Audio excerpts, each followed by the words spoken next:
Sudhagad education सोसायटीचे पूर्व प्राथमिक, प्राथमिक, माध्यमिक व उच्च माध्यमिक विद्यालय कळंबोली मराठी नमस्ते छात्रों, मैं सौ सुनंदा अरुण पटेल, आपकी गणित विषय अध्यापिका।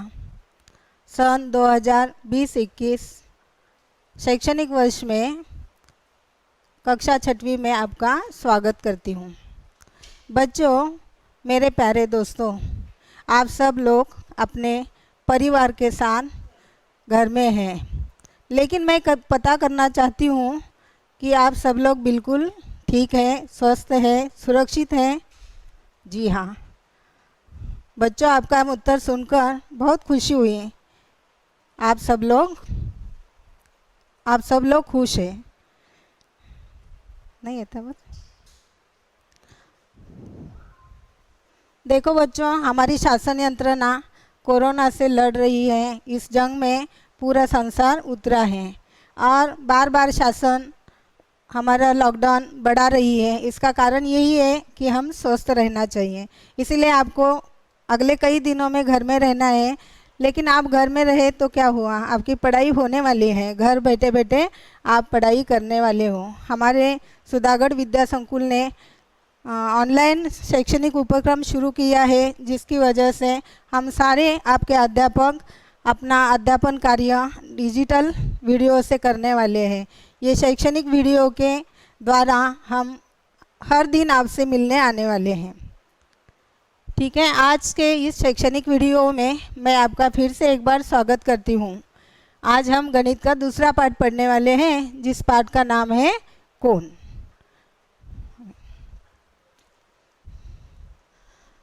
बच्चों, पाठ पढ़ाने के पहले मैं थोड़ा आपका पुनरावर्तन लेना चाहती हूँ, क्योंकि आपने 5वीं कक्षा में भी ये पाठ पढ़ा है और इस कोण के संदर्भ में आपने 5वीं में क्या क्या पढ़ा है, इसी के ऊपर मैंने कुछ प्रश्न बना के लाए हैं। तो प्रश्न ऐसे हैं, नीचे दिए गए चित्रों में दिखाई देने वाले कोण देखो, इनके प्रकार पहचान कर चित्र के नीचे लिखो। अभी आपको अपना आंसर अपनी कॉपी में लिखना है। नहीं येता आवाज़ बरोबर? अपना आंसर अपनी कॉपी में लिखना है। यह चित्र का निरीक्षण करना है, लेकिन निरीक्षण करते समय हमें कोण देखना है, ये ध्यान में रखना है। नहीं तो आप पहले चित्र में क्या दिख रहे हैं, कोई बोलेगा घड़ी दिख रही है, घड़ी में उसकी डायल दिख रही है, अंक दिख रहे हैं। ये नहीं चाहिए। निरीक्षण ऐसे होना चाहिए, उसमें कौन से कोण दिख रहे हैं। आपने कोण के प्रकार पढ़े हैं ना, एक बार बताओ मुझे, कौन कौन से प्रकार आपने पढ़े थे? हाँ, विशाल कोण, अधिक कोण, समकोण और न्यून कोण, ऐसे 3 प्रकार हमने 5वीं कक्षा में पढ़े थे। अभी आपको एक एक चित्र का निरीक्षण करके अपना उत्तर अपनी कॉपी में नोट करना है, लिख के रखना है, ताकि मैं आपको उत्तर आंसर बताऊंगी, जवाब बताऊंगी, आप चेक करेंगे कि अपना उत्तर सही है या नहीं है। तो देखो, पहले उदाहरण में घड़ी दिख रहे हैं और घड़ी की 2 सुइयाँ हैं। ये 2 सुइयों के बीच में कौन सा कोण दिख रहा है। अब आपको मालूम है कौन से कोण का माप कितना होना चाहिए, इसी के आधार पर उसकी परिभाषा भी हमने बताई थी। तो पहले घड़ी के उदाहरण में, घड़ी की आकृति में जो 2 सुइयाँ हैं, इनके बीच में जो कोण हो रहा है, क्या वो 90 अंश से कम है? बिल्कुल नहीं। 90 अंश का है? वो भी नहीं है। तो उसका आंसर क्या होगा, उसका उत्तर क्या होगा? 90 अंश से अधिक माप वाला कोण है। अब तुम नोट करो अपना उत्तर क्या है। 90 अंश से अधिक कोण को क्या बोलते हैं? दूसरा चित्र है कैंची का। कैंची को खोल के रखा है और उसके जो 2 घटक हैं, उनका जो प्रतिच्छेदन बिंदु है, वहाँ 90 अंश का कोण हो रहा है। तो इसका उत्तर क्या होना चाहिए, आप समझ के लिखना है। और तीसरा उदाहरण जो है, इसमें एक पंछी है, उसने अपने चोंच में अपना भक्ष्य पकड़ा है। वहाँ मछली दिख रहे हैं। मुझे पता है आपको मछली पसंद है, लेकिन अभी मछली की ओर ध्यान नहीं देना है। ध्यान कहाँ देना है, उसकी चोंच में कौन सा कोण हो रहे हैं। अभी ये भी कोण 90 अंश का है क्या? नहीं है। तो 90 से छोटा दिख रहे हैं। तो इसी के आधार पर आपके उत्तर रेडी होंगे। अब मैं आपको उत्तर समझाने वाली हूँ। देखो, घड़ी के पहले चित्र में जो कोण दिख रहे हैं वो 90 अंश से अधिक है, ऐसे मैंने कहा था, इसीलिए उसे अधिक कोण कहते हैं। दूसरे चित्र में मैंने कहा था प्रतिच्छेदन बिंदु में 90 अंश का कोण होता है, तो 90 अंश माप वाले कोण को समकोण कहते हैं। और तीसरा जो चित्र है उसमें चोंच में जो कोण हुआ है वो 90 से कम माप का है, इसीलिए उसे न्यून कोण कहते हैं। इस प्रकार बच्चों हमने 5वीं में समकोण, न्यून कोण, अधिक कोण, ये 3 प्रकार कोण के पहले ही पढ़े थे। अब आज उसको हमने थोड़ा सा याद किया है। कोण के संदर्भ में हमने 5वीं में और एक बात पढ़ी थी, कोण और उसके घटक। तो यहाँ आपको फिर दूसरा एक प्रश्न मैंने लाया है, नीचे दी गई सारणी पूर्ण करो। यहाँ मैंने अलग अलग 3 आकृतियाँ बनाई है जो कोण की है, और आपको मुद्दे के अनुसार उसका वर्णन लिखना है। यानी आकृति में दिखने वाला कोण कौन सा है, नहीं, आकृति में दिखने वाला कोण कौन सा है, उसका प्रतिच्छेदन शीर्ष बिंदु कौन सा है, और कोण की भुजाएं कौन सी है, ये लिखना है। इसके लिए बच्चों आपको कोण के घटक मालूम होना आवश्यक है। जैसे हमारे हाथ है, पैर है, आँख है, इन सब मिलकर हमारी आकृति बनती है, वैसे कोण के भी घटक होते हैं। कोण की आकृति बनने के लिए यहाँ हमें 3 बिंदु दिख रहे हैं, लेकिन ये तीनों शीर्ष बिंदु नहीं है, जो दोनों में सामायिक बिंदु है वो उसका शीर्ष बिंदु है। तो आकृति में एक शीर्ष बिंदु और शीर्ष बिंदु से जोड़कर 2 भुजाएं हैं, तो ऐसे 2 भुजा और एक शीर्ष बिंदु वाली आकृति कोण कहलाती है। तो बच्चों पहली आकृति में कौन सा कोण दर्शाया है, कोण कौन सा दिया है आकृति में, देखो ठीक से, ठीक है, PYR। कोण का नाम लेते समय शीर्ष बिंदु को बीच में रखना है। अगर शीर्ष बिंदु बीच में नहीं रखेंगे तो कोण का नाम गलत हो जाएगा। अभी कोण के नाम लिखते समय 2 पद्धतियाँ उपयोग में लाते हैं। जैसे अपना नाम बताते समय मुझे कोई पूछेगा आपका नाम क्या है, मैं बोलती हूँ मेरा नाम सुनंदा है। आप अपना नाम बताएंगे मेरा नाम गणेश है, यानी ये एक अक्षर वाला नाम है। और हम पूरा नाम जब खुद का नाम, पापा का नाम और लास्ट नेम जो है हमारा वो बताते हैं तो 3 अक्षर का नाम होता है। वैसे कोण का एक अक्षर वाला नाम और 3 अक्षर का नाम बताया जाता है। तो एक अक्षर का नाम लिखेंगे तो शीर्ष बिंदु का नाम लिखने का, लेकिन नाम लिखते समय उसके पहले कोण का चिन्ह दिया जाता है जो कोण के जैसा ही होता है।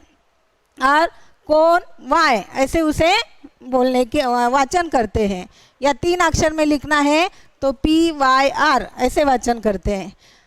कोण के शीर्ष बिंदु जो मैंने कहा 2 भुजाओं को जोड़ने वाला शीर्ष बिंदु होता है। तो देखो मैं बताने के पहले कई बच्चों ने मुझे बता दिया टीचर जी इसमें Y शीर्ष बिंदु है, एकदम बराबर आंसर है आपका। उसके बाद कोण की भुजाएं, 2 भुजाएं हैं YP और YR। इसी प्रकार बाकी 2 जो आकृतियां हैं, ये सारे रूल याद करके, नियम याद करके मुझे इनका आंसर बताना है। देखो बच्चों आपने अपना आंसर तैयार किया है और मैं आपको ये आंसर इधर हल करके दिखाया है। तो आपको चेक करना है कि आपने सही लिखा है या गलत लिखा है। दूसरी जो आकृति है, आकृति में कोण का नाम है कोण LMN। लेकिन बच्चों मैं एक बात और भूल गई, ये कोण का नाम इतना ही हो सकता है क्या? सीधी दिशा से और उल्टी दिशा से अगर आप बोलेंगे तो भी ये सही है, यानी कि LMN ऐसे बोलते हैं तो MNL भी सही है, यानी 2 तरफ से हम इसको बोल सकते हैं। और एक अक्षर में बोलना है तो केवल बीच का शीर्ष बिंदु आएगा। तो इस प्रकार कोण के नाम पढ़ते हैं। उसका शीर्ष बिंदु M है और भुजाएं ठीक है ML और MN। वैसे ही तीसरी आकृति है, इसमें कौन सा कोण दर्शाए हैं? बिल्कुल सही, BOS, और इसमें O शीर्ष बिंदु है, OB और OS ये उसकी 2 भुजाएं हैं। ठीक है बच्चों, कोई भी बात बार बार करने से क्या होता है, हमारा नॉलेज, हमारा सामान्य ज्ञान बढ़ता है। और इसीलिए गणित के लिए पुनरावर्तन की पद्धति सर्वोत्तम है। बार बार करने से हम कुशल हो जाते, सर्वोत्तम हो जाते हैं। इसीलिए एक बार टीचर ने पढ़ाया उसका बार बार रिवीजन घर में होना चाहिए। इसीलिए मैंने अपने अध्यापन में भी शुरू में दृढ़ीकरण लिया है। अब हम अपने आज के अध्यापन कार्य का प्रारंभ कर रहे हैं। कोण के अन्य भी कई प्रकार हैं जो आज हम सीखने वाले हैं। देखो बच्चों, हमने पहले 3 प्रकार पढ़े हैं। कौन से फिर एक बार बताओ? 90 अंश का कोण समकोण है, 90 से कम वाला न्यून कोण है और 90 से ज़्यादा अधिक कोण है। तो आज हम क्या कर रहे हैं, इससे अलावा और कई प्रकार हैं जो हमें आकृति ए से जी तक यहाँ दिखाई बोर्ड पर दिखाई देते हैं। उनकी रचना का अनुभव हम खुद करने वाले हैं। तो पहली आकृति जो ए है, इसके लिए शैक्षणिक साधन का वापर करना है। ये कृति करो और देखो ऐसे कहा है, यानी ये सब हमें करना है, टीचर को भी करना है और बच्चों को भी करना है। और इसके लिए साधन क्या है? केवल हमारे घर में जो माचिस होती है, माचिस की 2 बॉक्स लाने हैं। इतनी भी तिलियाँ नहीं लगेगी, लेकिन इसमें 2 रंग की तिलियाँ यूज़ करने के लिए कहा है। तो इसमें एक काले रंग की और एक लाल रंग की तिलियाँ हमने यूज़ किए हैं, इसका वापर हमने किया है। तो आकृति क्रमांक 1 में क्या कृति करना है? देखो, 2 माचिस की तिली है, उनमें से दोनों तिलियाँ मूल स्थिति में रखनी है। जैसे कि मैंने भी ये घर में बनाया है, थोड़ा और बड़ा होना चाहिए था, लेकिन अभी फ़िलहाल इतना ही बनाए, हम बाद में और बड़ा करेंगे। दिख रहे हैं? इसमें पहली आकृति जो है ए, इसमें 2 तिलियाँ हैं, एक रेड है, लाल रंग की है और एक काली है, और दोनों मूल स्थिति में हमने रखी है। अगर इनके बीच का कोण हमें गिनना है, बच्चों कोण कैसे गिना जाता है रे? कौन से साधन से गिनते हैं? आपको 5वीं में वो साधन का पूरा परिचय दिया था। टीचर जी कौन बोला रे? चांदे के आकार का है वो, उसे तो कोण मापक कहते हैं, यानी कोण मापक से वो गिना जाता है। तो अगर हम कोण मापक से ये कोण गिनने जाएंगे तो हमें उत्तर मिलेगा 0, यानी 0 मिलेगा। कोण मापने का इकाई मात्रक है। जैसे हम कपड़ा गिनते हैं तो मीटर में गिनते हैं, सेंटीमीटर में गिनते हैं, उस प्रकार कोण का मापन अंश में करते हैं। और देखो यहाँ अंश का चिन्ह दिया है, यानी इधर जो माप है, माप के सिर पर और एक 0 देते हैं, 0 देते हैं। लेकिन एक बात ध्यान में रखनी है, अगर आपने ये कोकला 0 नहीं बनाया, अंदर से पूरा कोकला चाहिए, उसको डार्क किया तो वो बिंदु बन जाएगा। इसीलिए ये भी ध्यान में रखना है कि ये चिन्ह बिल्कुल सही करना है। कौन सा चिन्ह है ये? अंश का। जो माप है उसके सिर पर दिया जाता है और उसे 0 अंश कहते हैं, यानी 0 अंश का कोण 0 कोण होता है। ये हमने पहली आकृति में देखा है। अब दूसरी आकृति में देखो, एक तिलिया वैसे ही स्थिर रखी है हमने, एक तिलिया वैसे ही स्थिर रखी है जो लाल रंग की है, और दूसरी काले रंग वाली तिलिया हमने हल्के हाथ से थोड़ी ऊपर उठाई है, थोड़ी सी जगह से दूर लिए हैं, और इनके बीच में जो कोण हो रहे हैं, बच्चों ये कोण तो आपने 5वीं में पढ़ा है, इसीलिए आपको इसका उत्तर पक्का मालूम है। कौन बता सकते हैं? आकृति बी में बना हुआ कोण कौन सा कोण है? न्यून कोण है। इसका कारण क्या है? वो 0 अंश से अधिक है पर 90 अंश से कम है, इसीलिए 0 अंश से अधिक परंतु 90 अंश से कम माप वाले कोण को न्यून कोण कहते हैं। इस प्रकार पहले हमने 0 कोण को पढ़ा, बाद में न्यून कोण को पढ़ा है। अब आगे और कई आकृतियाँ हैं, से उत्तर से देखो बच्चों, तीसरी आकृति है, ये भी उत्तर आपको मालूम है। देखो मैंने ये कृति बनाई है और इसमें ये जो सी आकृति है मैंने भी ऐसे बनाया है, तिली से एक स्थिर रखी है रेड कलर की तिली, और जो काली है उसको ठीक 90 अंश पर यानी अंदाज से किया है, सीधी खड़ी की है। तो इसके बीच में जो कोण हुआ है, अगर हम कोण मापक से गिनेंगे तो कितने अंश का होगा? बिल्कुल 90 अंश का होगा। इसीलिए आकृति सी में बना हुआ कोण आपको पता है, वो तो 5वीं में पढ़े हैं। कौन सा कोण है? 90 अंश का कोण समकोण है, और 90 अंश के कोण को समकोण कहते हैं, ये उसकी परिभाषा है। अगर आपको परीक्षा में ऐसे भी प्रश्न पूछा जाएगा, बच्चों परिभाषा लिखो और समकोण, तो आप कैसे लिखेंगे? शून्य अंश माप के कोण को समकोण कहते हैं। सॉरी 90 अंश के कोण को समकोण कहते हैं और शून्य अंश के कोण को शून्य कोण कहते हैं। सॉरी मैं गलत बोली, आपको ध्यान में रखना है, 90 अंश के कोण को समकोण कहते हैं। अब उसके आगे डी आकृति देखो। डी आकृति में रेड तिली वैसे ही रखी है और जो काली तिली है वो 90 अंश से थोड़ी आगे खींचे है, थोड़ी आगे खींचे। दिख रहे हैं सबको? सब बच्चों को दिख रहे? पीछे वाले बच्चे देख रहे हैं क्या? आपको निरीक्षण करके ये भी उत्तर आपको आता है, आपको बताना है मुझे।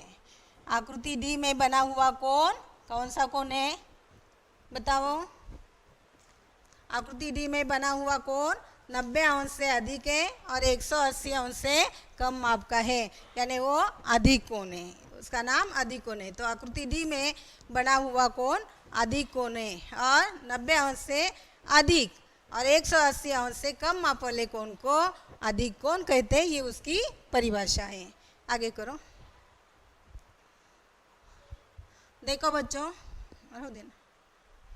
देखो बच्चों, अभी जो दो आकृतियां हमने देखी थी, पहली आकृति को फिर एक बार आपको मुझे बताना है कि इस आकृति में बना कोण समकोण क्यों है। आपको थोड़ा सोच के उत्तर बताना है, क्योंकि इस आकृति में 90 अंश का कोण होता है, इसीलिए हम उसे समकोण कहते हैं।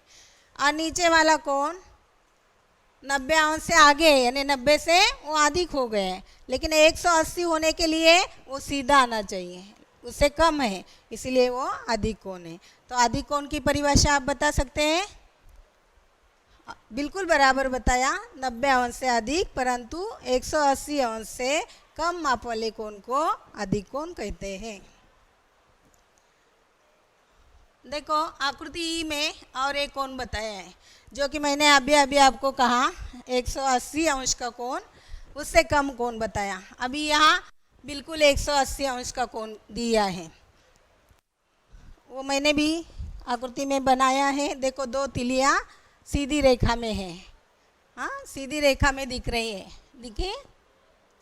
ये आकृति सीधी रेखा में दिख रही है और हमने उसको इधर तीली थी उधर से यहाँ तक घुमा के सीधी लाई है। अब इसका माप अगर कोण मापक से हम गिनेंगे तो 180 माप मिलेगा, इसीलिए 180 अंश माप का कोण सरल कोण होता है। उसके बाद और एक आकृति देखो, यहाँ 180 है, अब मैंने यहाँ से ये तीली और आगे कर दी है, तो इसका माप 180 से बढ़ गया है। लेकिन अगर पूरी तीली घुमा के यहाँ लाएंगे तो कितना माप होगा? देखो यहाँ से हमने गिनना शुरू किया था, जब यहाँ आए 180 हो गया, यहाँ से यहाँ जाएंगे और 180 हो जाएंगे, तो 2 बार 180 कितने हो गए? 360, सही उत्तर है। लेकिन ये कोण 360 भी नहीं है और 180 भी नहीं है, यानी बीच में है, 180 से अधिक है मात्र 360 से वो कम दिख रहा है, इसीलिए इसे प्रतिवर्ती कोण कहते हैं। आप मुझे बता सकते हैं प्रतिवर्ती कोण का माप क्या होता है? कौन बताएगा? हाँ ठीक है, क्या बताया तूने?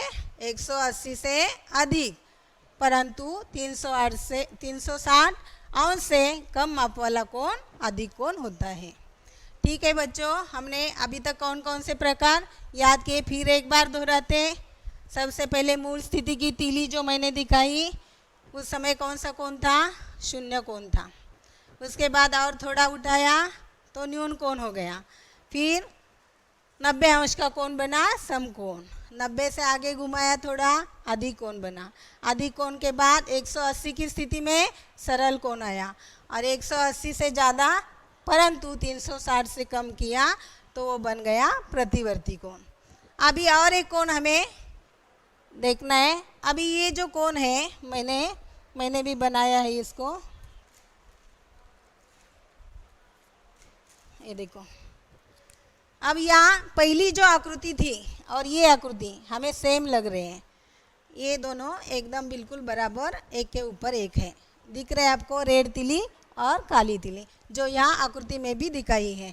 अब यहाँ देखो, पहली स्थिति में मूल स्थिति में भी हमारी दो तिलियाँ ऐसे ही थी, पर हमें अंदर का कोण उस समय गिनना था। अब ये तीली मैंने घुमा घुमा के पूरी चक्कर काट के उस जगह लाई है, इसलिए हमें बाहर का कोण गिनना है। और ये बाहर का कोण पूरे ऊपर के 180 और नीचे के 180 यानी 360 अंश में घुमा है, तो इसीलिए 360 अंश का कोण पूर्ण कोण होता है। इस प्रकार हमने कोण के नए प्रकार आज सीखे हैं।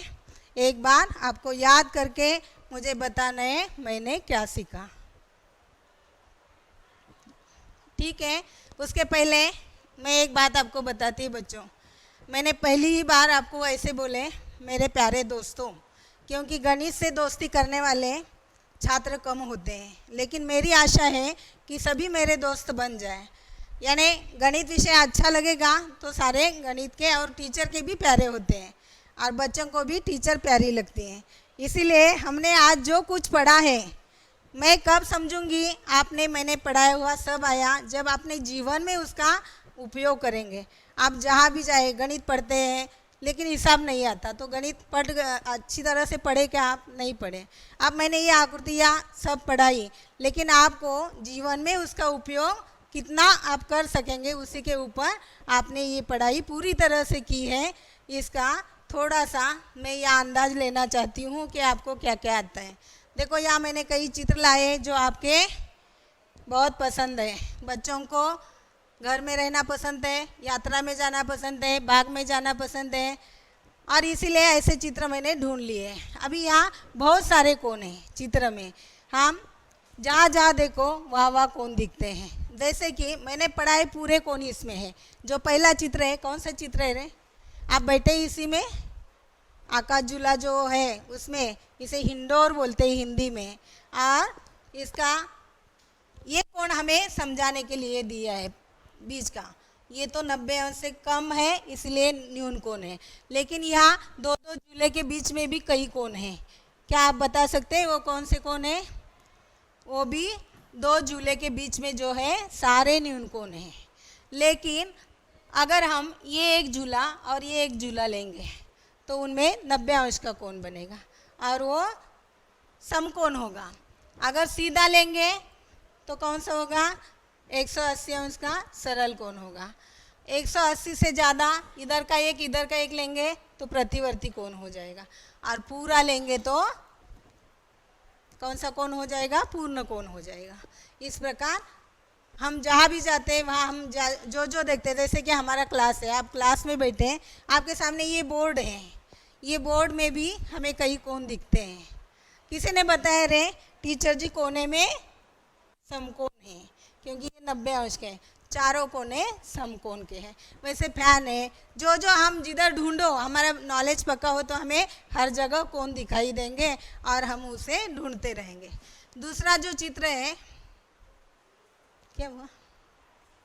ये क्या है? अभी गणेश जी आने वाले हैं, डेकोरेशन के लिए ये पंखा हम उपयोग में लाते हैं।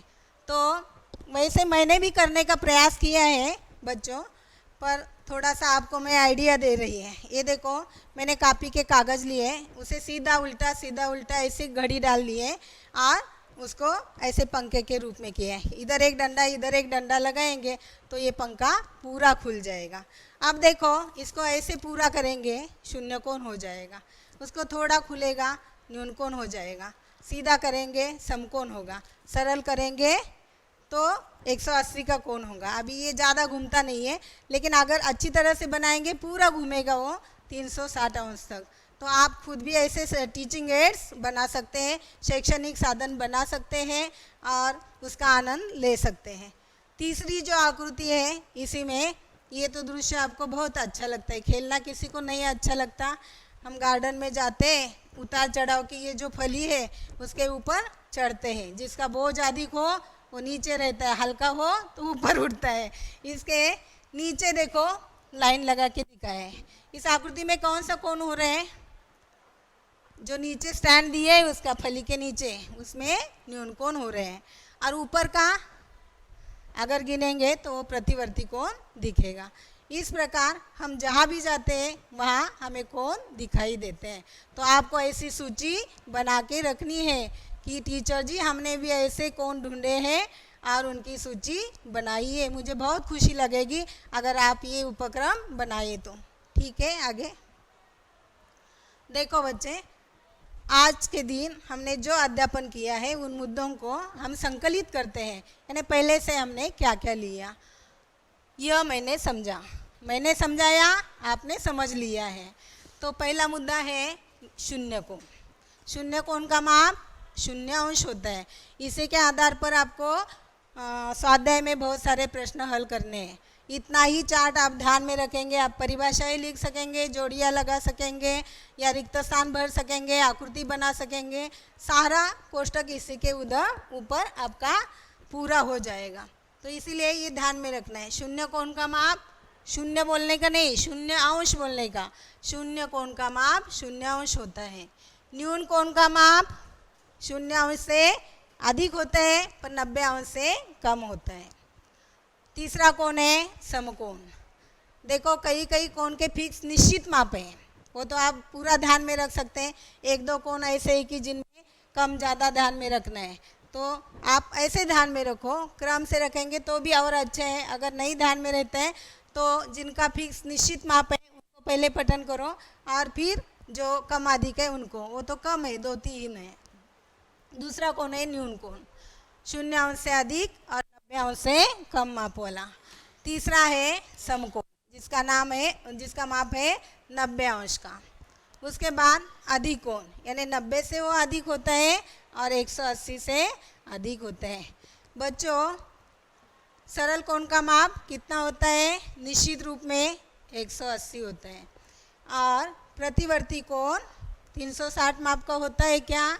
बिल्कुल नहीं, वो तो 180 अंश से अधिक होता है और 360 अंश से कम माप का होता है। और अंतिम कोण है पूर्ण कोण, जिसका पूरा चक्कर काट के जो आता है, आपको ध्यान में रहेगा वो। 360 अंश का जो कोण है उसे पूर्ण कोण कहते हैं। ठीक है, तो इतने सारे मुद्दे हमने पढ़ लिए हैं। मैं चाहती हूँ कि स्वाध्याय भी थोड़ा सा हल करने में आपकी मदद करूँगी, और बाद में आप कॉपी में ये पूरा हल करना है। अभी समझ लेना है और कॉपी में हल करना है। तो पाठ दूसरा है, इसलिए प्रश्न संग्रह दूसरा है। और पहला प्रश्न है जोड़ियाँ बनाओ। मैं थोड़ा खेद व्यक्त करती हूँ क्योंकि लिखते समय थोड़ी सी गलती हमसे हो गई है, यानी जोड़ियाँ के ऊपर बिंदी चाहिए, वो थोड़ी आगे सरक गई है। आपको भी लिखते समय कई बच्चे क्या करते हैं, प्रश्न ढंग से पढ़ते नहीं और इसीलिए उनके उत्तर गलत हो जाते हैं। और एक गलती मेरी हो गई है, वो मैंने जोड़ियाँ तीर से लगा के दिखाई है। ये पूरी गलत पद्धति है। ये छोटे क्लास की पद्धति है, जिनको ज़्यादा लिखना नहीं आता है उनके लिए। लेकिन अभी 5वीं कक्षा से हमें जोड़ियाँ का प्रश्न कैसे हल करना है, पहला समूह जैसे कि वैसे लिखना है, और दूसरे समूह में से जिसका उत्तर है उसके सामने वो शब्द लिखना है।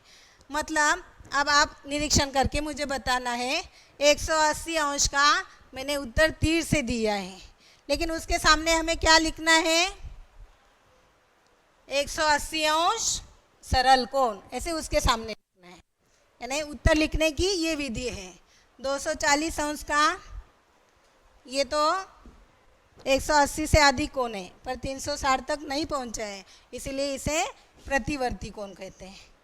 360 आपको फिक्स मालूम है, निश्चित रूप 360 किसका है? पूर्ण कोण का। तो 360 के आगे हमें पूर्ण कोण लिखना चाहिए। और 0 अंश का शून्य कोण है। समझ में आया आपको जोड़िए का प्रश्न कैसे हल करना है? हाँ, तो टीचर के जैसा तीर लगा के नहीं करना है। आगे दूसरा प्रश्न है, नीचे कोणों की मापें दी गई है, इस आधार पर प्रत्येक कोण का प्रकार पहचानो।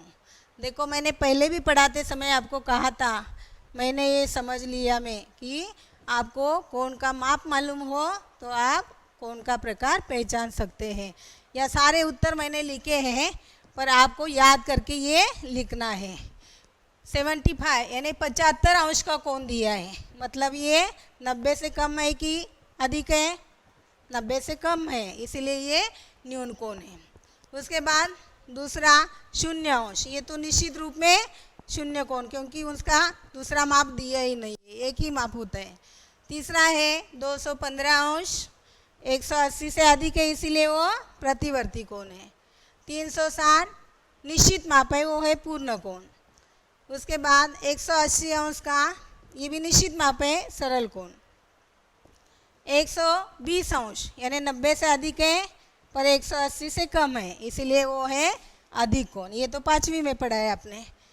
148 यानी 148 अंश का कोण है, यानी 180 से वो कम है, इसीलिए वो भी अधिक कोण है।